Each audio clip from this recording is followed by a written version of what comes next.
Hi. Hey, recording there, are we? Yeah. Oh yeah, and you add the. This is different, right? You do the sound booth stuff after. So Yeah, I guess so. Yeah, right. I haven't really worked it out quite well, yet. we can't hear it, but I hope you all enjoyed the intro that Dan and I wrote together on a phone. Yeah. Does that count as writing it when we just use samples in GarageBand? I'm not sure it counts. We combined the samples ourselves. Yeah, we mixed it because we're DJs. We did not add bass. And DJ Dan, DJ Jake, DJ Jazzy Dan and Jake. and the Hoof Prince. So this is not a mini-sode. Well, I don't think it's a mini-sode. You've got something, right? You've got time, do you? I've got time. I've kind of got a short, I've got a good cryptid corner that was sent to us by a fan named Timothy Ketchum. So thanks, Timothy. It's perfect. I was pretty stoked when I saw it, and it's crazy. It's in New Brunswick, and I've never heard of it before. Do we know this guy, or is he just? No, he responded. As you know, I took out some advertising on Facebook for the podcast. Yeah. I don't think I know Timothy, although I might. He's listed as living in Nakwik, and I'm, maybe it's somebody I work with, and I just know him as Tim. But I don't think I know him. Nakwik's quite a ways away from home. Right. So I think I caught him with the Facebook advertising, and our product appealed to him, and he joined in, and now he's one of our weirdos. And he seems like a pretty cool guy on Facebook. So thanks, Timothy. And all the other weirdos for joining us. Yeah, thank you, weirdos. And so here's what I've done incorrectly this time. I'm at I'm in Shediac with Mom and Dad, and I'm stoked because Dad's gonna. I think you're gonna tell us a ghost story, Dad. You're gonna do one. He's reading a motorcycle magazine. He's also at the moment. He's deaf as a post, reading a motorcycle magazine. But I only have one set of headphones, so when you're ready for a pop story, I'll hand over the headphones and he'll take over for me. Because this is planned. This is. If there's a good time, I'll go. Yeah, there'll be a time. There'll be a good time. Well, if he's got his computer, he can join in on the conversation. But no headphones or microphone. Oh, unlucky. Yeah, poorly planned. Well, today I've got an Australian serial killer. Yeah, I've been looking forward to this. I cut you. I took too long with the Monster of the Miramichi last time. Well, no, you didn't take too long. It's just I didn't have enough time because I had the kids. They've all been sick. So what's wrong with them? Some cough. Kennel cough. Yeah, kennel cough probably, because that's where they sleep. Someday there will be a true crime podcast about you. About me. The butcher of Brisbane kept his kids in a kennel in the basement. Kids in a kennel. The Dan story. So, what have you been up to? What's the news? You've been fishing. I've been doing a lot of fishing. And that's about it. I've been dirt biking. It's not as much fun when you're not here. And I know. And I've been looking at dirt bikes here. Oh man! For some reason, they are $4,000. So the dream of my Australian dirt bike adventure is dirt bike lost. ownership. Yeah. The thing is, you could buy one, you see, for $4,000, and then sell it for $3,900 next year. But you have to convince your wife, and you have to be willing to sell it. Yeah. See, that's, I think, the trap that you fall into. I always assume my things are going to maintain their value, and they do, but I'm unwilling to sell them because they're too much fun. Yeah, exactly. Yeah. How many guitars? I don't want to say because we're not anonymous on this podcast. But well, and my current thing is perfume. That does not maintain its value. If you use it. Well, you know what's weird though? You can buy used perfume, not like used perfume, like some guy's scraped it off his neck. But you're talking about cologne, I assume, not women's. Oh no, women's. Oh, women's perfume. No. Chanel No. 5. I collect Chanel No. 5. That's my biggest collection. I don't know why. I think it's maybe to do with whatever mental disease I have. That. Anxiety, depression, or my short attention acute span. olfactory sense. because I'd like to. Like last year it was making rings, and then this year it's doing absolute stupid stuff. I'll tell you what's funny about cologne. I used to wear a lot of it. So I was pretty overweight for a long time. Wore a lot of cologne. Lost the weight. No longer thought about cologne. Gained the weight back. Now I'm wearing cologne. And I think it has to do with low self-esteem. I'm like, well, Well, I don't want to be fat, bald, and stinky. and stinky.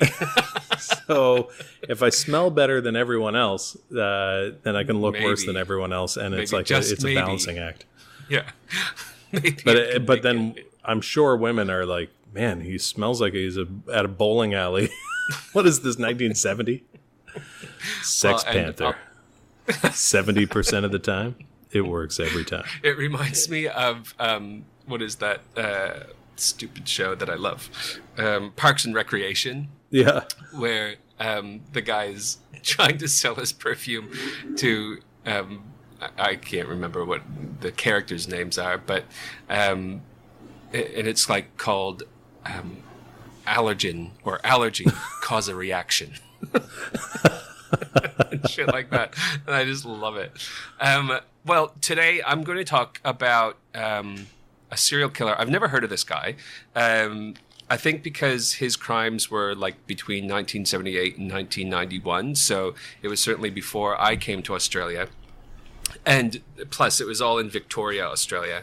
But he's a crazy fella. His name Where's is Victoria? I'm trying to think of where Victoria is. I I know Victoria Bitter. Melbourne. So No, outside, so not that Down. far from you guys. downwards. Yeah. Yeah. So I mean, you wouldn't drive there if you had Be the like choice. St. John to Toronto, Melbourne to Kind of. Brisbane. Yeah. Kind of like a Yeah. short flight, hour and a half. Yeah. So he kind of started this serial killing in 1978 when he was on parole for a bunch of armed robberies. And he went into, the first one I think was he went into a Tats Lotto to rob it. Right. And the lady behind the bar, Evelyn Adams, wouldn't just kind of give him the money. And in interviews that he's had from prison, so he's still alive, but he's serving 6 life sentences without the chance of parole. So I feel like it's okay for me to Man, talk so about even after he dies, he has 5 more life sentences to do. it. That's going to So cost the taxpayer a lot. A lot. Yeah, they just have to. They have They to just embalm shove him and like keep toast him in. into his corpse every morning. So he shot her, and in that same sort of spree, he went to a pizza shop and killed a father of 2, Bruno Sigolani. And he says that the reason why he was doing these robberies was to pay for, I guess, a friend of his to get out of prison. How you need does to that- bankroll that? It's like he's paying for bail money, basically. I don't know. How do you know? But you're already in prison. I don't know, man. But the pizza guy was like, "No, you can't have my money because I need it for my family." And he shot him at point blank range in the face with a sawn-off shotgun. You're developing a theme in your true crime. The sawn-off, or Right in the face. Right. Shotgun in face. Welcome to the Shotgun to Face podcast. Yes. Point. It's exactly what it sounds like. Then I think he started to get a little bit paranoid after that. As one does. Yeah, that people were going to start turning him in. So he started killing people that he thought knew too much about his crimes. So the first one, I think, was Cheryl Gardner. He shot her to Now, keep her quiet. when was all this? This was just in the last This is decade? 1978. Oh, it was quite a while. Yeah, and then in 1979, that's when he started to kill people that he thought were going to somehow Okay. turn him in. Yeah. So yeah, he shot her. But the horrible thing about this one is that he also killed her 10-year-old son. So, yeah, right? And he said, this is what kind of gives me, this is what makes me not like the guy. He said, like, the reason why he had to kill the kid is because it's the mother's fault, because she put him in a situation where he became a witness to this guy's crimes. So totally unwilling to accept any personal responsibility. Everything is somebody else's fault. Yeah, and that's why they've given him life in prison, because a psychiatrist has said that he doesn't really understand, like he doesn't have that empathy, and the reason for his killings have been the way that he justifies them is that it was always someone else's fault. So someone else sort of has put themselves in this situation where they need to be killed. He lives life like it is a real life YouTube comment section, basically. Yeah, exactly. Just total psychopathy. He then killed Wayne Keith Smith because he didn't want to look like a wuss in front of him, and he also killed his girlfriend. I'll show this guy how tough I am. Yeah. Oh, his girlfriend. I think. But then who's he going to tell how tough you are? Because he killed him. Yeah, exactly. But his girlfriend, I think, was Cheryl Gardner. So okay. She witnessed him kill the guy, and so then, he's got quite a body count at this point. Yeah. Right. And like, if you look up his picture on like Google or whatever, what's his name again? He looks like his name is Paul Stephen Hay, Haigh, and he's shooting them all. It's the same MO. Well, yeah, but then in I don't know what year this was. I assume it's still 1979, but it could be after. Yeah.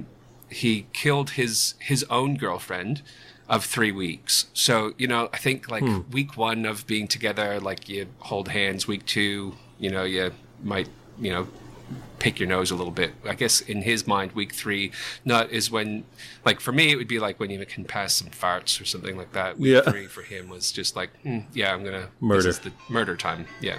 Oh. We're close enough now. Sorry, Dad's playing a game on his phone. Oh, God. So the thing is, her name was Lisa Brearley, and she was only 19 at the time. But he stabbed her 157 times. After he made another man rape her at knife point. And he said that he made the other guy rape her so the other guy's DNA would connect him to Lisa's murder. In 1979. So did they know about DNA in 1979? I guess they could have done like... Oh, no. It's what probably, blood type or whatever? No, it's probably... we'll do this in correction corner. Secretors and non-secretors. We'll do this correction corner. I don't know when that one was, because how could he have possibly not been in jail? Maybe, I guess he covered his tracks pretty well. It seems like it was 1979. I'm looking it up on Wikipedia as you go through it, and it was in 1979. But how would he know about DNA? Surely they didn't have DNA in 1979. Well, they could probably do blood type based on... Yeah. I gotta say, though, it would be...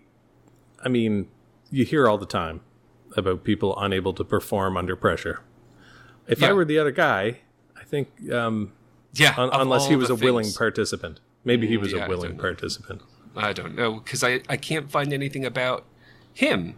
Like, I can't find any... Like, his name's not even mentioned in the rapist. Anything. Yeah. Yeah, the rapey I guy. suspect he was a willing participant. Yeah. 157 stab wounds seems... Well, he was going to stab her... He said that he was going to stab her 20 times, but... That would be the right number. He lost count.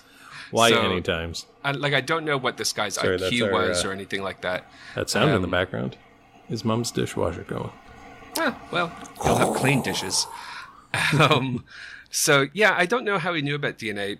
I'll do some research on that one.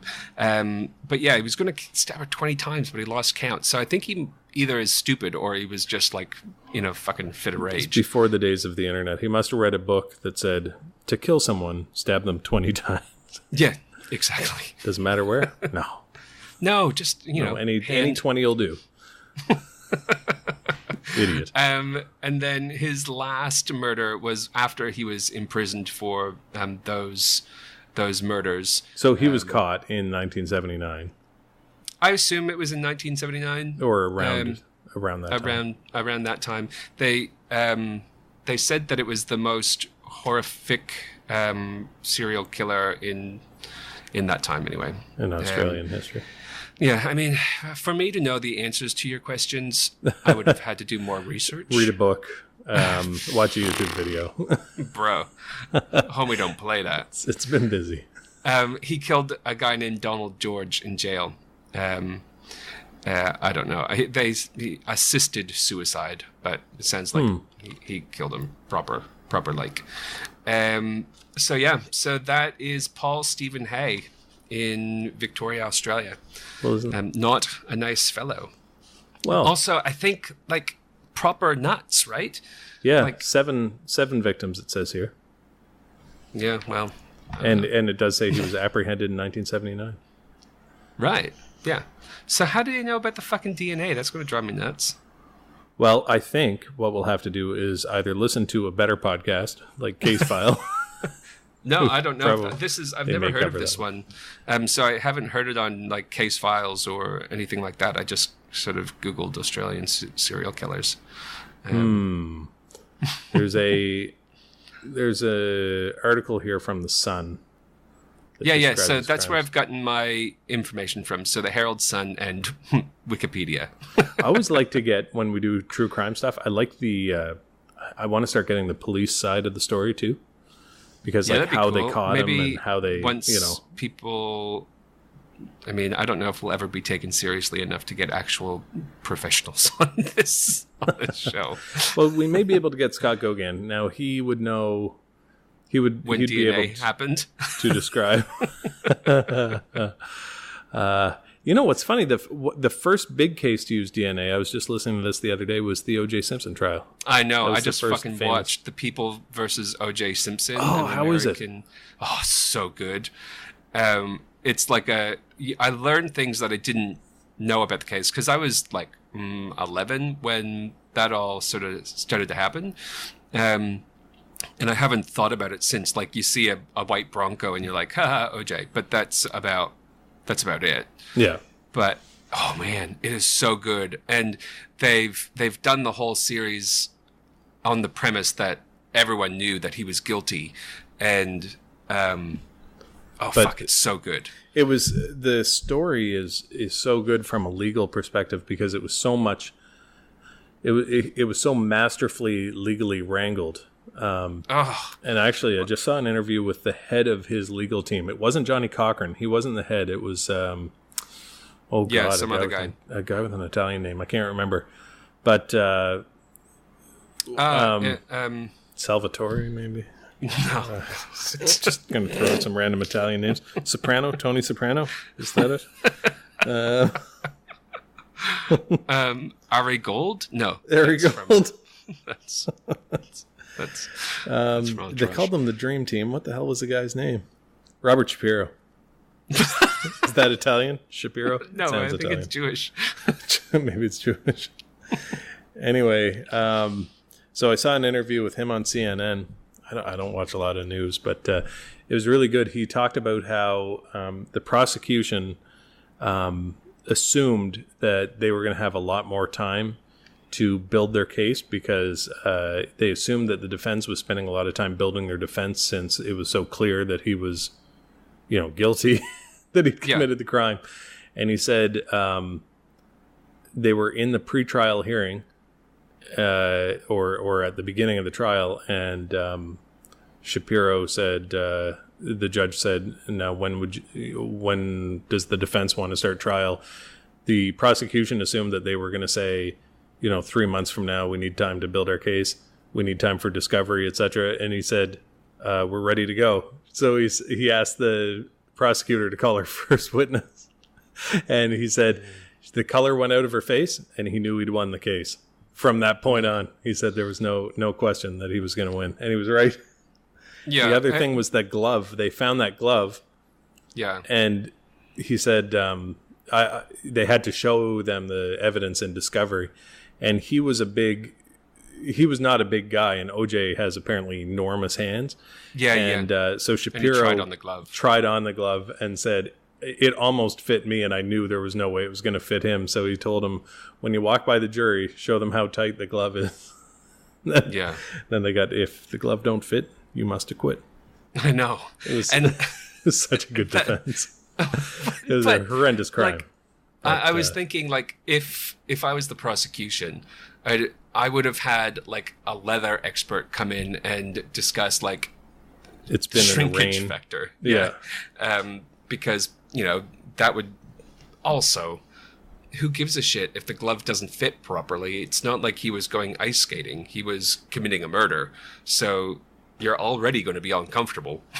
Like, Well, what happened to Marsha Clark? She was the prosecutor, right? yeah, she was the lead prosecutor, and she retired after that case, but now she like writes, I think, crime books. Oh, and, interesting. Does TV spots and stuff like that. It would have been devastating to lose that case. Oh, But Well, also, in a way, she they- kind of has to blame herself because she didn't control the narrative, and it was also that first time that people really paid attention, like, to how much outside of the narrative that we're giving them are the jury paying attention to. So if she's always frowning and she's unlikable, then the jury doesn't like her, and they really come Yeah. around to Johnny Cochran, Well, who's also, really it personable and. It took the jury 40 minutes to convict him. They thought it was going to be Or to- weeks. To acquit him, you mean? Oh yeah, to like come up with whatever. What are we talking about again? to come up with their answer or whatever. We So- need to do at some point the Dennis Olin trial, but see, I have so many. I have friends on the St. John Police Force, and some of the things that came up didn't look good for them. But Yeah, well, I think that also is what happened with OJ too. So a lot of it was the handling of evidence. That was the defense's big thing for OJ. have you ever heard of what was the guy's name in Los Angeles? Robert Blake. I know that I'm just going off on tangents here, left and right, but when they talked about the OJ verdict, I was kind of looking up these sort of famous trials, and Robert Blake. Oh yes, yeah. He killed his wife. Well, it was a crazy story. She was going to press charges on him unless he married her.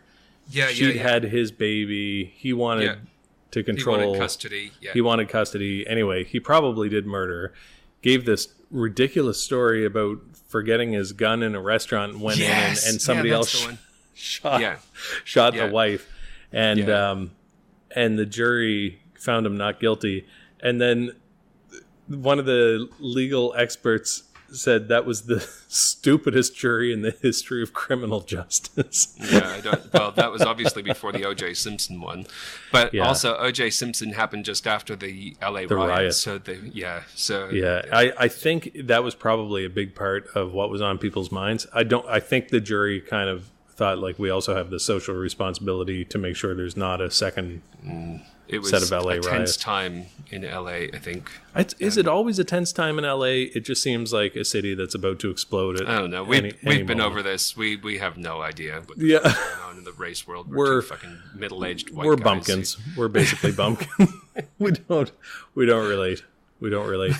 What I thought I'd do real. here is maybe pass over the headphones to Dad, and I'd like to get his because we asked him the other day, do you believe in ghosts?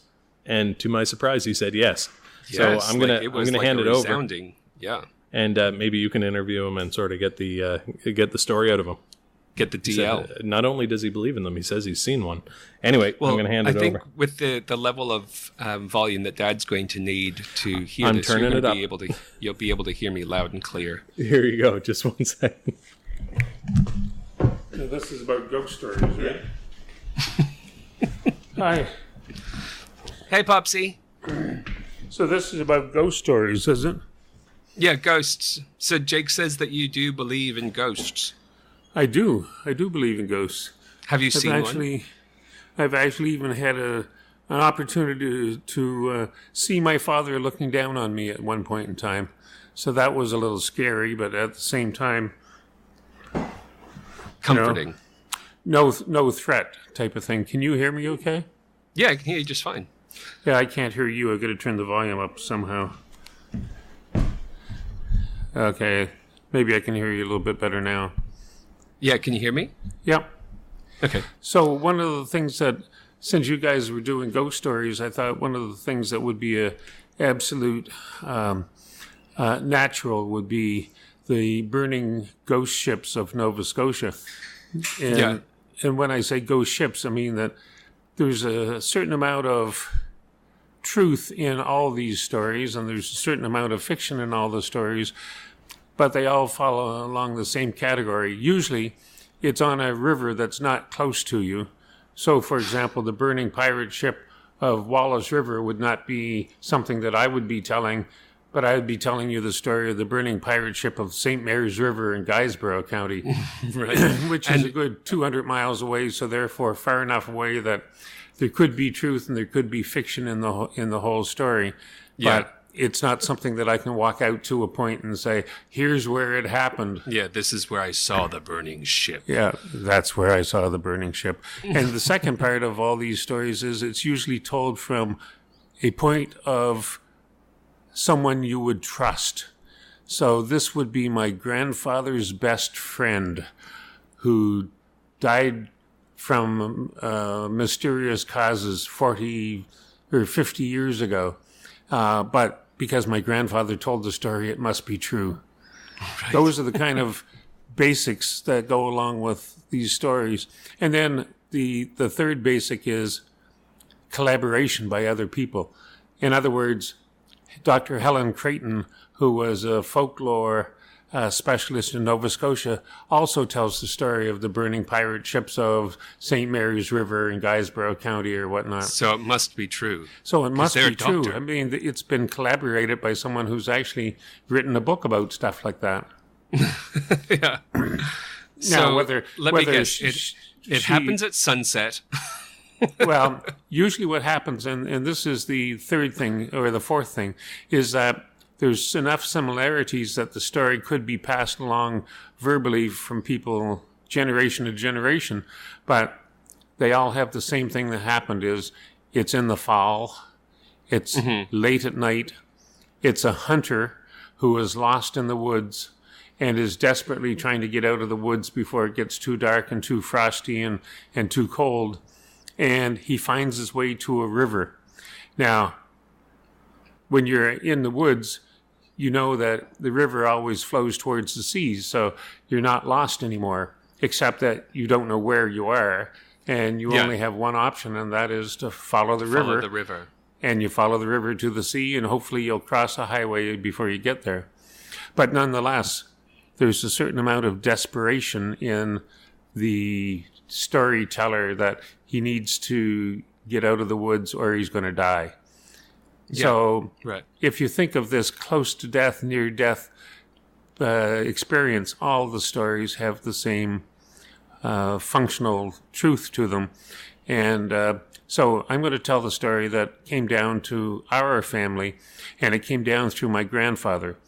And my grandfather was a hunter, and I have pictures of him with deer hung up and being drawn and quartered and all that kind of stuff. So, I mean, grisly things were not unheard of in the 19 teens and whatnot. And if you saw so a deer, you shot a deer.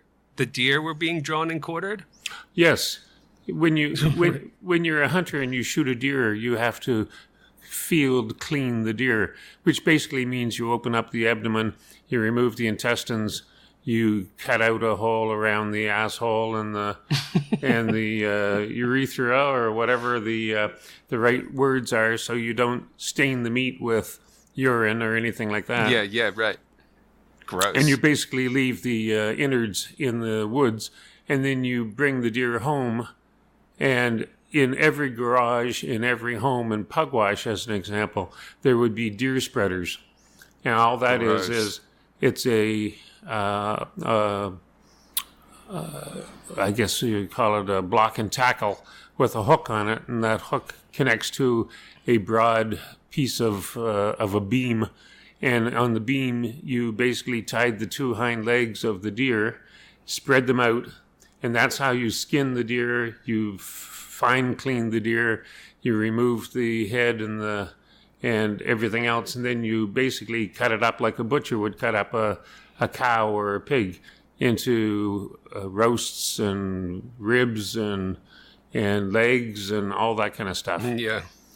So during hunting season, you always knew when people got deer, because first thing they did is they throw the deer over top of the hood of their car and they drove it around town beeping their horns on Saturday morning, so that everyone would see that you have a deer that you're now going to take to your garage or your barn, spread, cut and quarter and whatnot.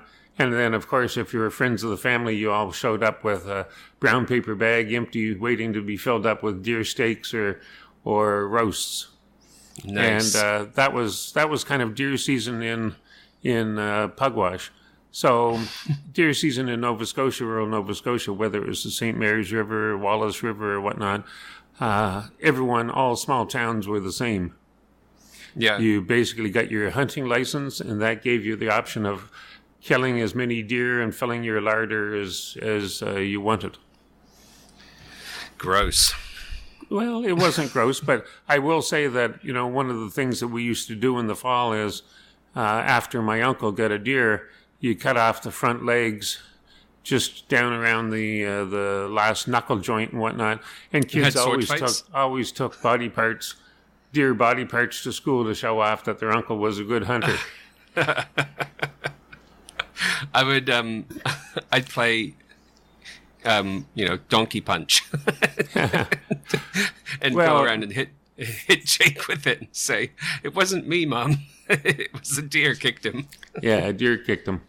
Well, if you think of something simple as a lucky charm is a rabbit's foot, well, when you're trying to fill your freezer for the winter, a lucky charm is a deer leg or a deer ankle.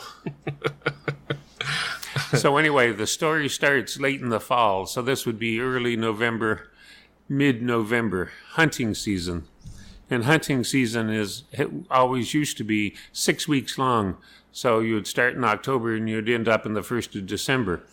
So in Nova Scotia, that means it's cold at night. And typically, by law, you're not allowed to hunt after dark, which means, you have to be out of the woods before it gets dark, or you have to carry a light. And if you carry a light, it basically sets you up for being charged with deer jacking. Deer are strange animals. That means that in the middle of the evening and the night, if you shine a light in their eyes, they freeze solid, stark still, because they're mesmerized by the light. So as a deer hunter with a light, you get a deer in the headlights, and you can go right up to it and shoot it, from 5 feet away, and it won't move. Yeah. And anyway, that's why there's a law against that kind of stuff, and we only did it a few times anyway.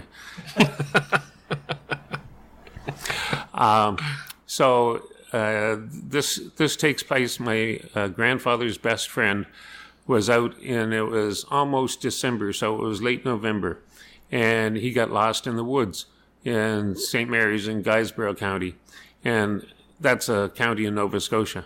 And it was extremely cold, and he didn't prepare for cold weather and didn't prepare for being out in the woods overnight. So he was getting desperate of, how do I get out of the woods? And of course, experienced woodsmen are always cocky as hell, so they never take a compass with them or anything like that. and if they did, it would be a 5-cent compass from the 5 and dime that probably would point north in every direction. Yeah, right. and most people never know how to read a map or use a compass. So to a certain extent, all these safety measures were just add-ons that the government said you have to have, and no one ever actually tested whether it worked. Yeah. So anyway, my uncle's friend, my grandfather's friend, let's call him Jude. Jude was back in the woods. He was getting desperate, He had lost his way. He had been walking in circles for an hour or so trying to get out. And he used all of his woodsman skills, and he still couldn't find a way out. He climbed trees. He did almost everything in order to see if he could find a landmark that he could guide himself to. Yeah. And the first thing that happened was he heard running water. So he heard a river. And as I said before, if you find the river, you'll find the sea. And if you find the sea, basically you'll find a highway and civilization.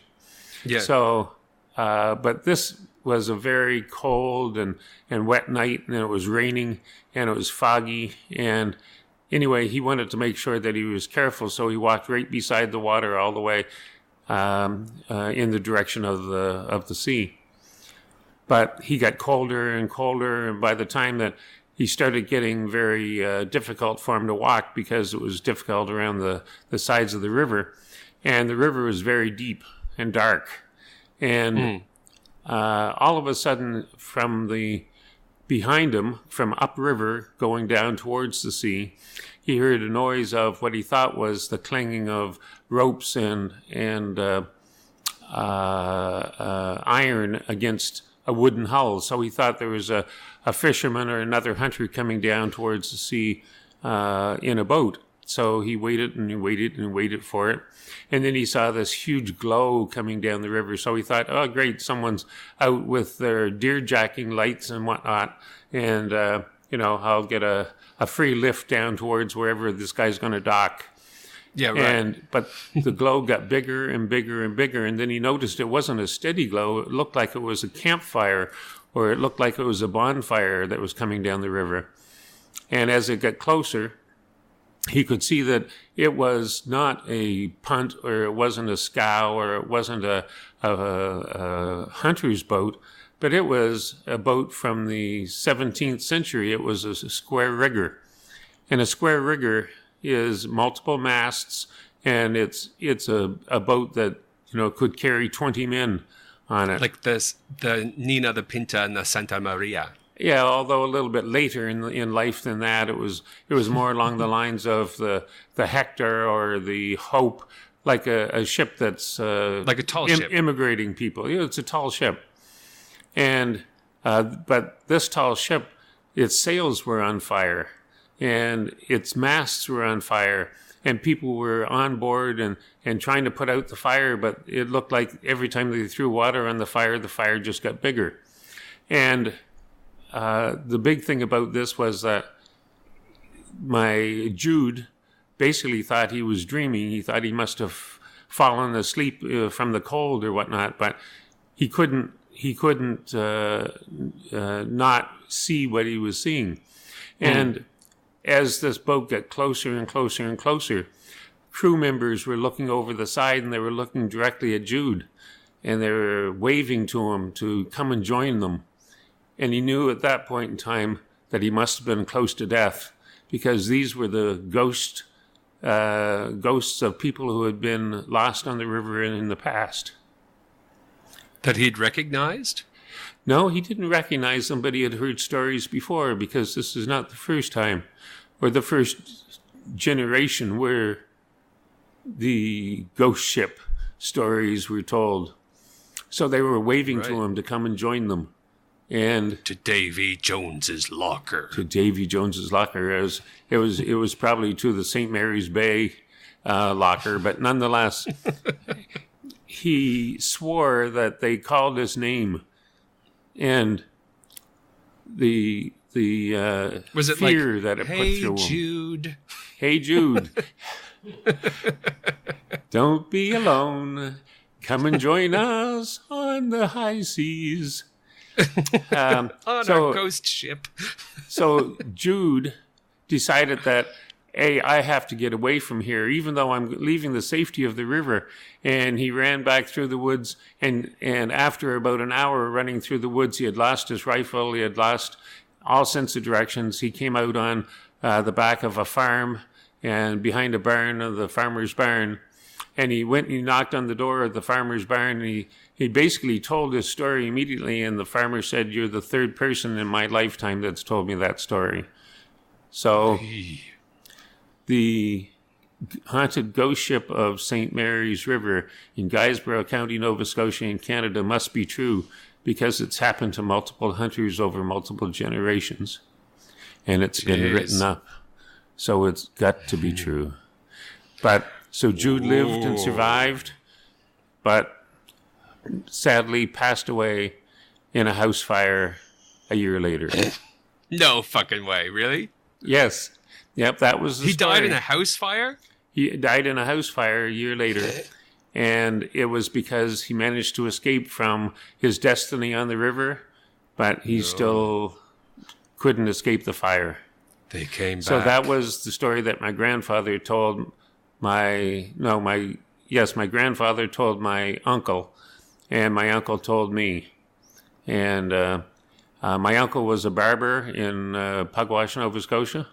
Yeah, and the tooth pulling barbers never tell lies. Did he pull teeth? No, he didn't pull teeth.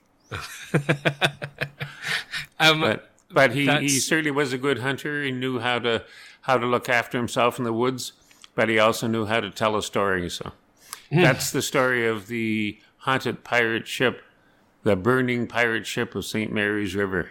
St. Mary's River. How about the haunted house in Pugwash, where Jake and I did a podcast in front of it?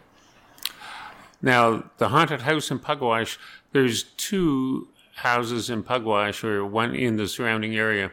One was down at the point, which is the one about the steps every night, coming up to the upstairs of the house, opening one of the doors, closing the doors, and then the steps immediately stop.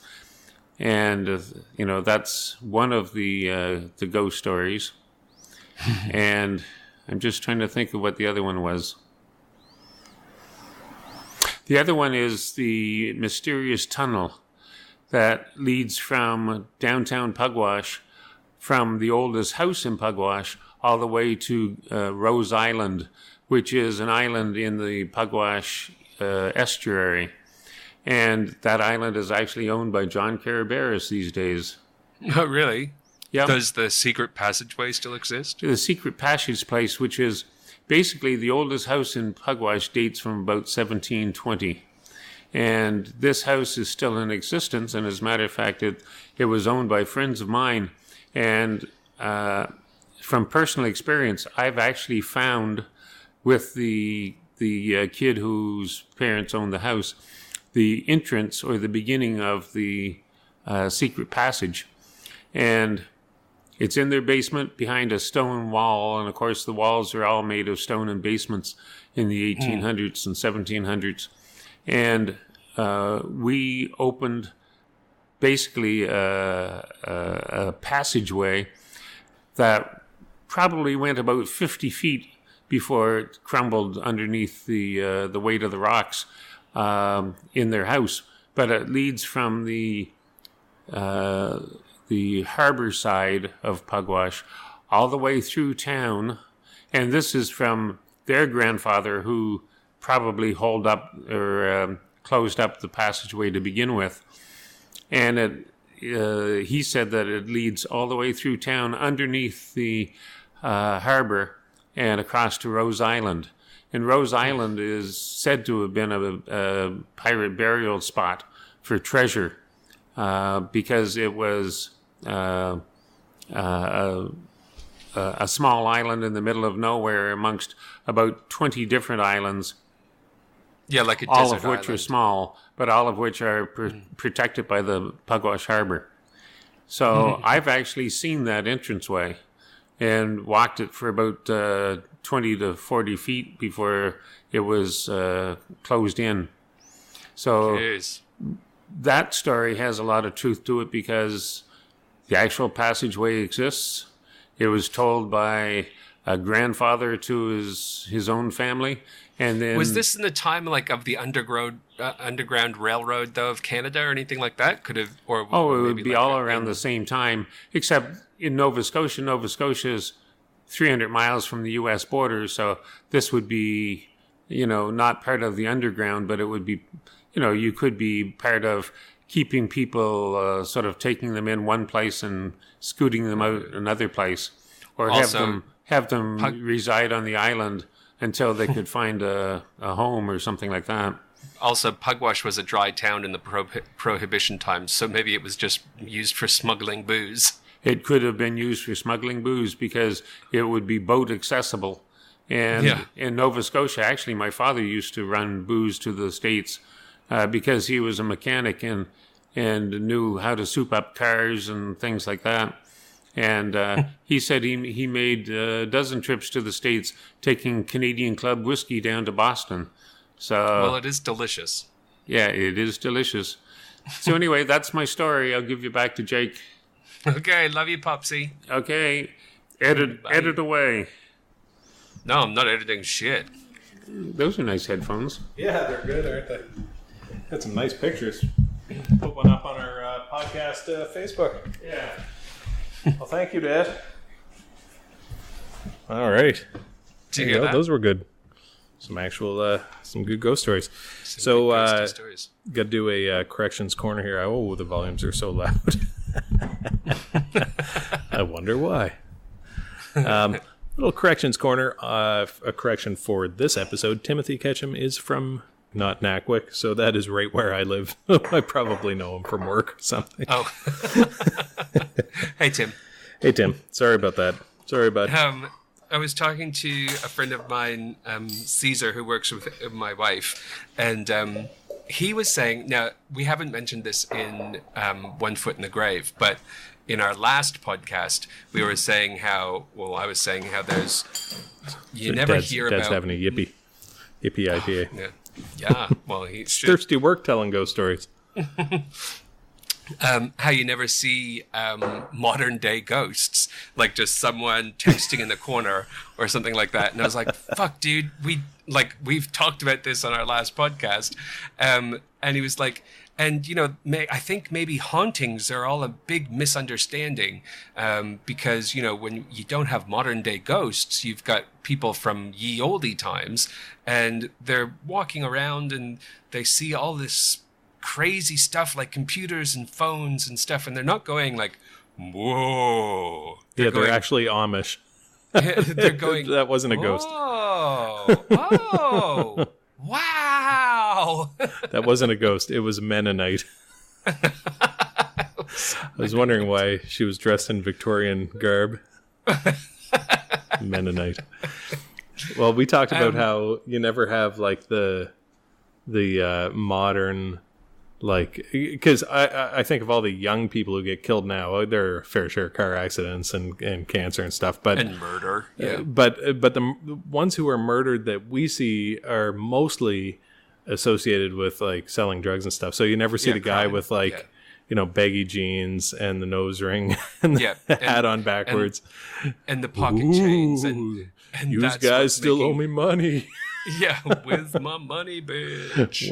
Where's that bitch? It'd be funny if that guy came back, but he had to wear Victorian era, like Yes, it's like, the look, big you can neckerchief. either be in purgatory or you can go on a haunting spree, but you gotta wear this. Yeah, Choice time. Choice time. And he's like, I don't want to wear a dress.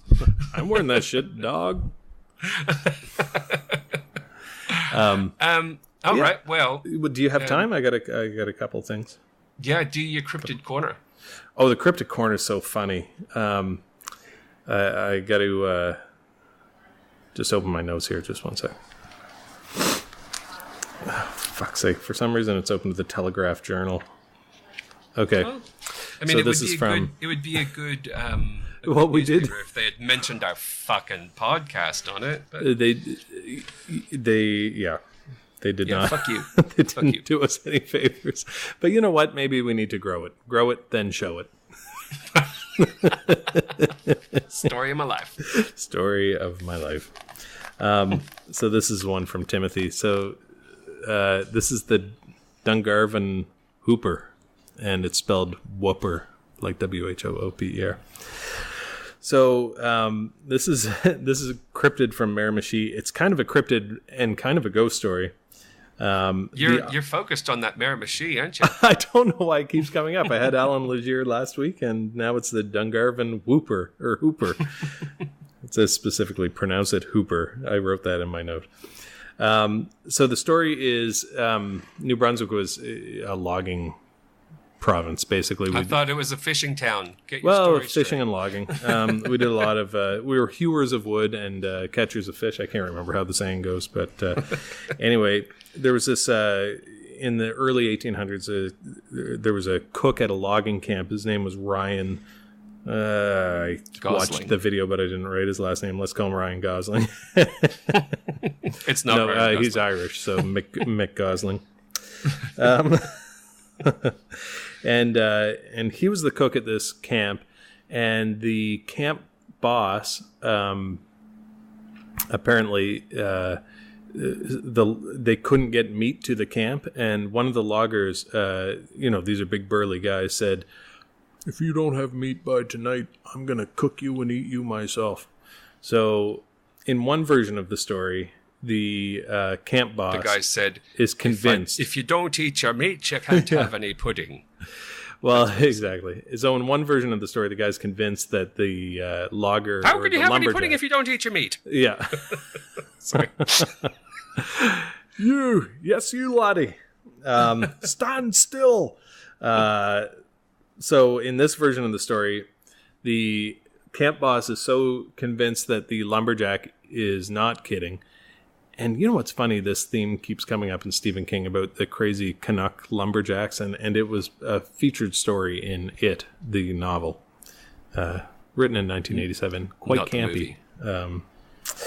Anyway, so he's convinced that the guy really is going to kill him and eat him. So the Irish cook, who has no local family members, he murders him. The camp boss murders him. Butchers him while the guys are out logging and lumberjacking and carrying on and doing their job, and then pardon me, that was a timely belch. Nice. Again, all those with GI issues come together over a podcast. Don't be afraid to speak up. And then he butchers the guy and feeds the cook Ryan to the lumberjacks, burying the bones in the woods.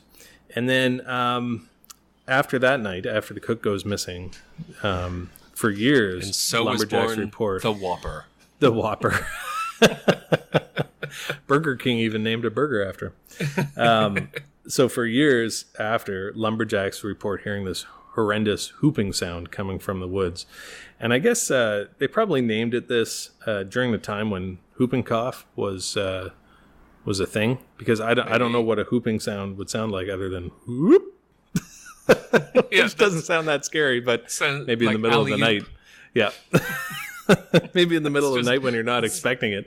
If you heard it in your bedroom. Playing basketball. Alley-oop. Alley-oop. Anyway, they hear this all the time.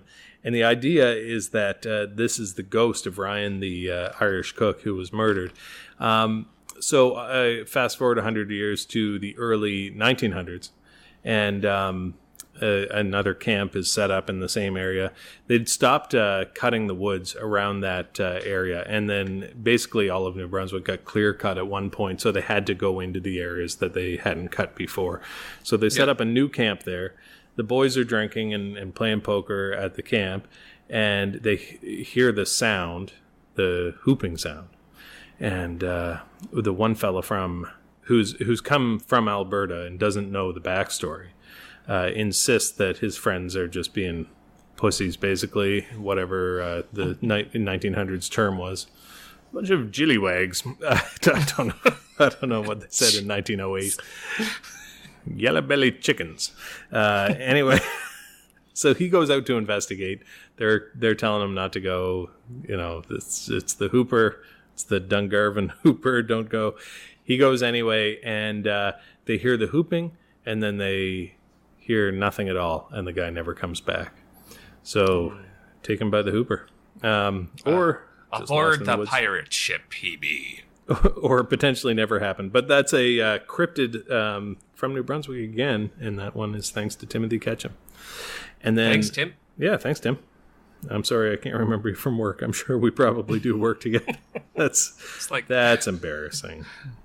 That's embarrassing for me. I don't know anyone's last name if it makes you feel any better. Then the ghost story. So you know how we've been talking about these ghost stories, how it's so hard to prove that they weren't just make believe, right? And yeah. I suspect many have been. But so I went looking for a paranormal thing that has happened that has been proven. And just give me 1 second here. More riveting listening while Jack thumbs through his phone. Well, just edit the me thumbing through my phone out. So nope, I'm keeping every fucking thing in. I'm fucking we're done not editing. editing. We're not editing anymore.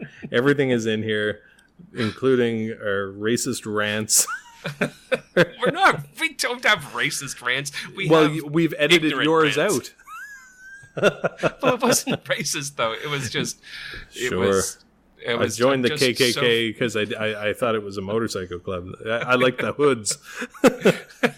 I didn't know what it was about. I thought it was an accident. I thought it was Kentucky Fried Chicken. Okay. I got it confused with KFC. There's a corner store. I'm just talking about how racism, and then I'm going to tell you a slightly racist thing. But there's a corner store here in Shediac, and they make amazing chicken. And it's run by this Korean family, and they're super nice. But Dad calls it KFC, Korean fried chicken. It's so good. So every time he says KFC, I think Korean fried chicken. Man, it's awesome. That wasn't racist. It's just funny. It is. Yeah, and there's the chicken is incredible. I don't know how they do it. That's not chicken. So, yeah, that. If you make a dog joke, then that's racist. Did this say cluck cluck cluck, or did it say woof woof? Shit. I don't know, but it's delicious. Anywho, moving on. This is a confirmed supernatural event. Now, I'm saying supernatural. Confirmed by confirmed by this reporters yourself? who actually looked into it. Yeah. No, not by me. And I'm gonna go into my explanations after. Yeah, nothing is confirmed unless I see it.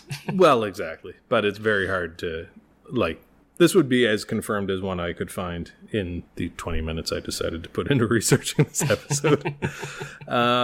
September 12th, 2008. Do you remember what you were doing? Yeah. I was 28. 2008, I was working. I was 28, and I was probably covered in more pussy than the day I was born. No. No, I've 2008. Oh, yeah. Never been like that. Same relationship I'm in now. Yep, exactly. Anyway, September 12th, 2008, at 4:22 p.m. I probably was covered in pussy, but just not. Yeah, because you work on cats. It's probably elbow deep in pussy. Taking out its gallbladder. Yeah. Anywho, so there was a commuter train. This is horrendous because I'm about to tell you about a train crash that killed a lot of people. After a couple of pussy jokes, this is like Noam Chomsky level of. To know him is to love him. To know him is to love him. So there was a train crash, September 12th, 2008, at 4:22 p.m. There were 225 passengers in the train, and it hit a freight train where the crew had missed how the train has signals, the line has signals, so you don't have trains going in opposite directions. Yeah, somebody wasn't paying attention. And I think they were texting. I think this was the first time that they for real, I think they had to make a new law about texting or emails or something texting from train conductors. Yeah. Conduct not with thine phone. 87 people were injured, 46 in critical condition, 25 people died. This is at Chatsworth. And I remember this in the news, actually. So one of the people who died was 49-year-old Charles Peck. and he was a customer service agent for Delta Airlines in Salt Lake City, but had come to Los Angeles for a job interview at Van Nuys because he was trying to get a job so he could live closer to his girlfriend who was in California, Andrea Katz. I guess she was his fiance. Anyway, train crash happens. Sorry. Sorry. Horrendous train crash. I can make the sound effects if it helps you stay. That's distasteful. I'm sorry. Distasteful to the dead. No, but if they're all dead. Well, no, only 25. Some of them are injured. There's probably some in wheelchairs and stuff. We really shouldn't be so lighthearted about it, but that's not what this podcast is about. It's not about to tact. Those guys. It's a ghost podcast. You get what you pay for. It's free. If you're offended, don't listen. Don't listen to a different podcast that's more politically correct and boring. Yeah. If you fell asleep during this story, try a politically correct podcast. They're really stimulating. Anyway, so the fiance heard about the crash from a news report, and knew that he'd been on the train.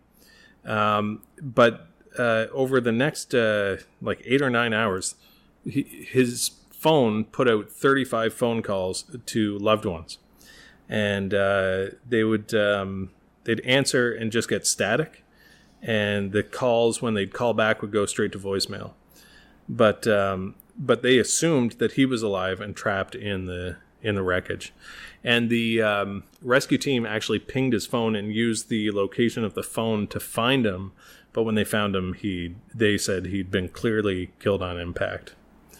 So it's sort of So a lot of phones in the story. It's maybe mystical. Maybe he wasn't dead on impact. Well, and I was going to bring up one of my favorite authors is Arthur Conan Doyle, right? The Sherlock Holmes guy. And and what does Sherlock say? He says, when you've excluded the impossible, the improbable, no matter how unlikely, is the answer. So to me, the dead person making phone calls is the impossible part. But like you said, maybe he was severely injured on impact, and was still making, he could move his hand and was trying to make phone calls, but his head was crushed or whatever. If he'd been decapitated, which it doesn't go into the details, but sometimes that happens more often than I think people realize in severe accidents. The head seems to come off. The neck is a bit of a weak point. Next, Human Beings 2.0. A chicken with its head cut off, instead of running around, he just started texting. Just lol, lol, lol, lol. But what I was more thinking is... This doesn't make any sense. I don't understand. maybe the phone was pressed up against something or squished in his hand, and it was, with the vibrations of things moving in the train, it just kept hitting redial. It's that it called different numbers. I think this is before the days of Siri. This was 2008. Yeah. So this was back in the time where you'd push number 1 to call your number could be one a speed dial kind person. of thing. Yeah, and then you'd hold number 2 and it would call number 2. So I feel like it was just something like that. Yeah, could have been that. Could have been. I think this is before voice recognition was on phones, but I kept thinking if somebody else was trapped in the train elsewhere and they kept saying, "Hey Siri, call mom. Hey Siri, call my girlfriend." This was way before Siri, because I know this because I was excited because when I just did that, my phone came on Siri was saying what? Oh, maybe I had. No, I don't even think I had Mum's old iPhone 3G or whatever. I was excited because my new phone had what was called polyphonic ringtones, which was more than just diddly dee diddly dee diddly dee dee. That's the Nokia ringtone.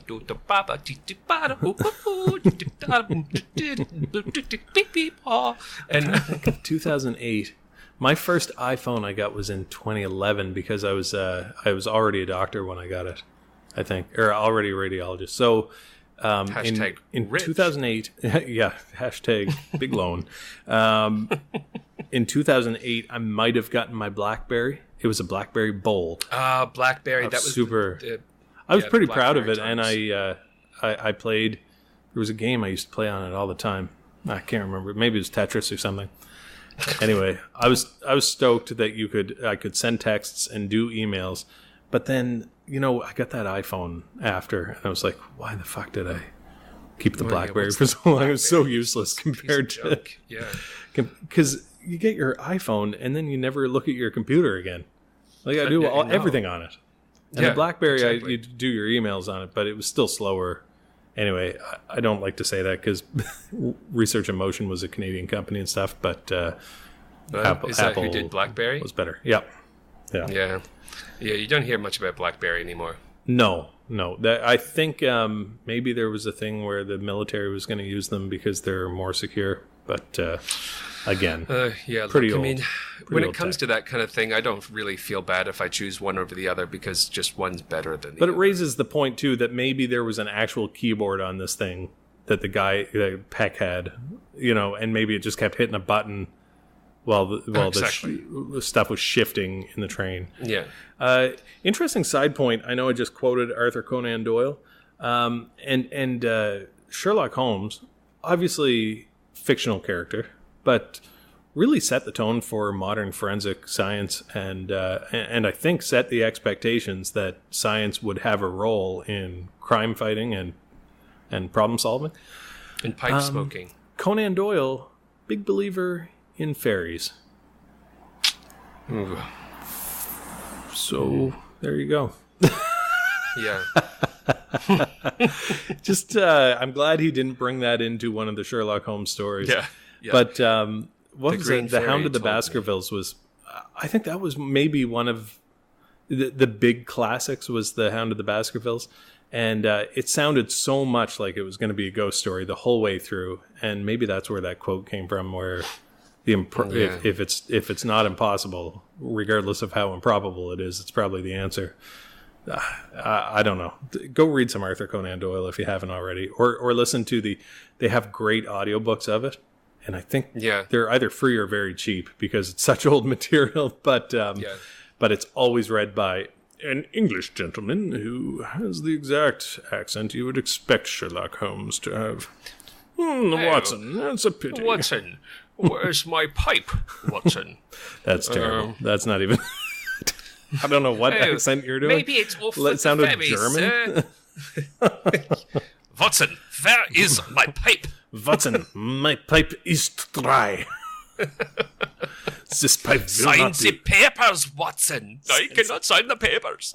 Why not, Watson? I do not have a pen. The German Sherlock Holmes. That's from Cheech and Chong. That's from Cheech and Chong, like on a record back when Dad had a record player back home, and I would listen to it all the time. Yeah, sign Big Bamboo. The papers, old man. No, I cannot sign the papers. You sign like the papers, old man. Yeah. My eye. Sign the papers. Why will you not sign the papers? I do not have a pen. That was Dave's Not Here also on that record? Because that's a reference that some people do probably remember. Dave's not here, man. Hey, it's Dave, man. Let me in. Dave's not here, man. Dad in the background. And the other one that I remember from that one was the teacher. A class? Miss Mary Elephant. Yeah. Their sister Mary Elephant. Thank you. This is just a whole podcast of reminiscing about a Cheech and Chong album. Well, it's just like where have these memories been? Yeah. On the next episode, I'm going to be doing some more true crime stuff because I love it. And good. I'll try and find another not entirely debunkable paranormal it's story. gonna be like fucking. I saw a ghost in my sleep and it touched me, and now I have scoliosis. It's gonna be like straight up, or I've got impetigo where the ghost just touched me, or what's the one where you get white patches? Vertiglio. Vitiligo. Vertiglio. Vertiglio? I think you're getting vertigo and vitiligo. Vertiglio. That's when you get white patches and dizziness. Vertiglio. Yeah. You see white and you're real dizzy. Yeah. Yeah. But my teaser is that it's on my radar. Oh. Oh. Yeah, it's on my radar. Raider. So I'll leave you with that. You guys should all just go ahead and hit the subscribe button. We've got there's a bunch of other episodes. We've done so much research on this one. It's so impressive that I'm sure everybody will want to subscribe. Yeah, just push that subscribe button and go ahead and leave comments.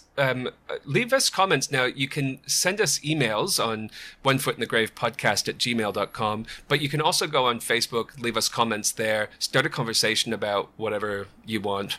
And you can leave comments in the Liberated Syndicate website as well. All of it's on our website at onefootinthegravepodcast.weebly.com, and that link is in the description section for this podcast. So just go and click on that, and then you can find us on iTunes, Stitcher, and YouTube.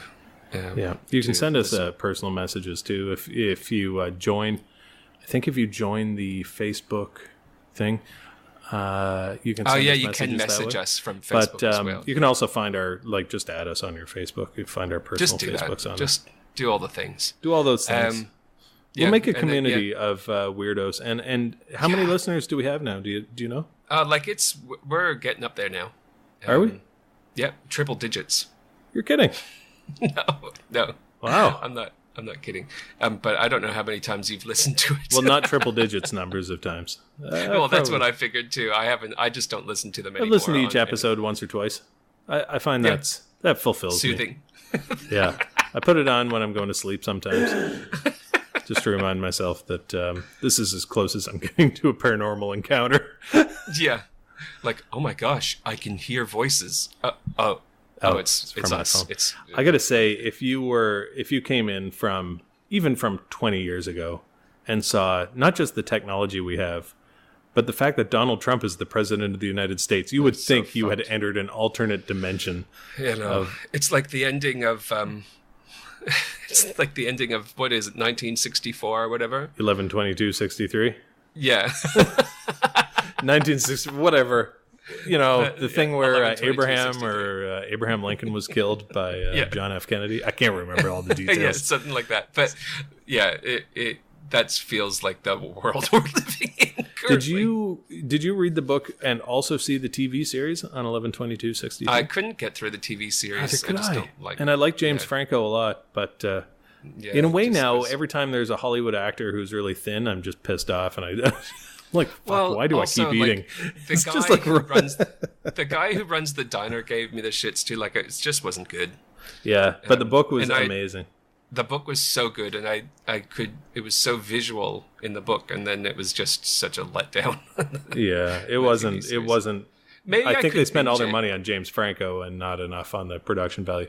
I love seeing the old cars and stuff, but it seemed almost like it was. Could binge it, but it's almost like they used CGI too much or something. Where it wasn't needed. They used CGI to create the atmosphere of the past, and they should have also, it's like Under the Dome. Like, I think all of Stephen King's books that get turned into shows are... Oh, is that me or you? No, good. That's Dad listening to his phone. You. I will say, we just Right, Dad and I just started watching Castle Rock, the TV series, and you can watch it because you have my iTunes password, No, I assume. Oh, you got it on iTunes? I got it on iTunes, so it's quite good. I don't do that. We don't do that. No, wait. We'll talk about You're this. allowed to share. You're allowed to share, aren't you? I know on Family Netflix share. you're allowed Family to have yeah, we're family. Yeah, Nobody else is sharing with me. Yeah, okay. My wife doesn't watch them. I consider it a deal. Apple. It's just me. I'm the only one who watches TV. But anyway. All right. Pretty good. Thanks for listening, weirdos. Yeah, thank you. And we'll see you next time. We won't see you unless we have a paranormal encounter. Huh? Oh. Huh? All right. Oh. Bye. See ya.